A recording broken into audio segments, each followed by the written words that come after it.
Queremos ver a Cristo en las nubes que nos viene a buscar.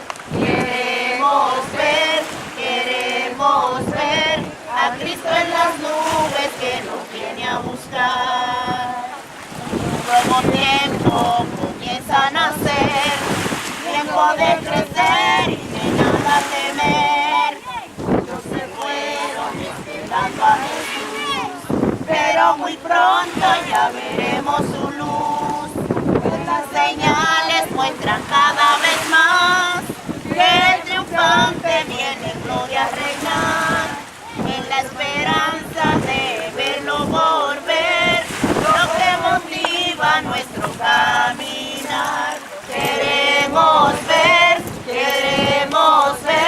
a Cristo en las nubes que nos viene a buscar. Queremos ver a Cristo en las nubes que nos viene a buscar.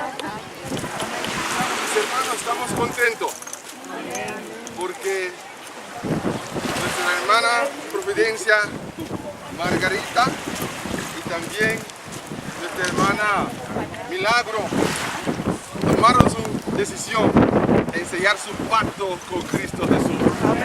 ¿Cuántos de nosotros estamos dispuestos a sostenerlos? Amén. Es muy importante que podamos caminar con ellos, con ellas hacia el cielo, ¿verdad?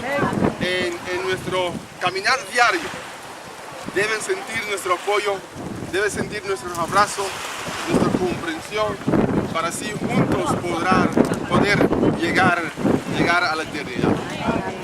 Y creo que es un buen momento para orar, pidiendo la bendición de Dios y también la protección de Dios. Pero antes de eso, quisiera preguntar, ¿será que hay otra persona que está con nosotros aquí que dice, pastor, yo quisiera que usted orara por mí, porque yo también quiero entregar mi vida muy pronto, deseo preparar para pronto entregar mi vida? ¿Será que hay una persona? Dios te bendiga, mi hermano. Dios te bendiga. Quisiera pedirle que simplemente pase para que podamos orar por usted también, para que usted pueda preparar para pronto también poder entregar su vida a Cristo por medio del bautismo.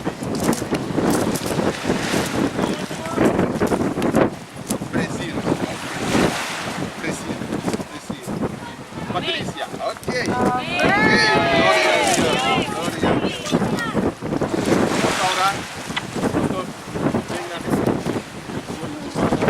También ponga su mano. Ya se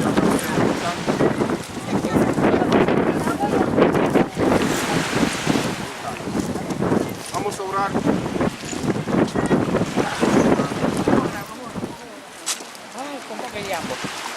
Padre Santo, hoy es un día gozoso, Señor, porque nos mostraste tu poder. Y cuando tú llamas a tus hijas, Señor, cuando llamas a tus hijos, Señor, ellos te escuchan. Y en esta mañana estamos agradecidos, Señor, por Providencia Margarita y también nuestra hermana Milagro. Pero también, Señor, estamos contentos porque dos de tus hijas manifestaron el deseo, Señor, de prepararse para pronto también sellar su pacto contigo a través del bautismo. Oh Padre, que ese proceso, Señor, puede acelerar, Señor, antes de que se termine el tiempo, Padre, que pueden prepararse y todo, Señor, para sellar su pacto contigo y tener el derecho a la vida eterna, Padre. Te pedimos la protección para ellos, Señor. Te pedimos, Señor, que tu Espíritu Santo haga su obra continuamente en su hogar, en su familia, en sus vidas, Señor. Te pedimos, Señor, que tu mano permanezca sobre ellas, Señor. Tanto los que se bautizaron hoy, pero también los que pronto se van a bautizar, Señor. Queremos, Señor,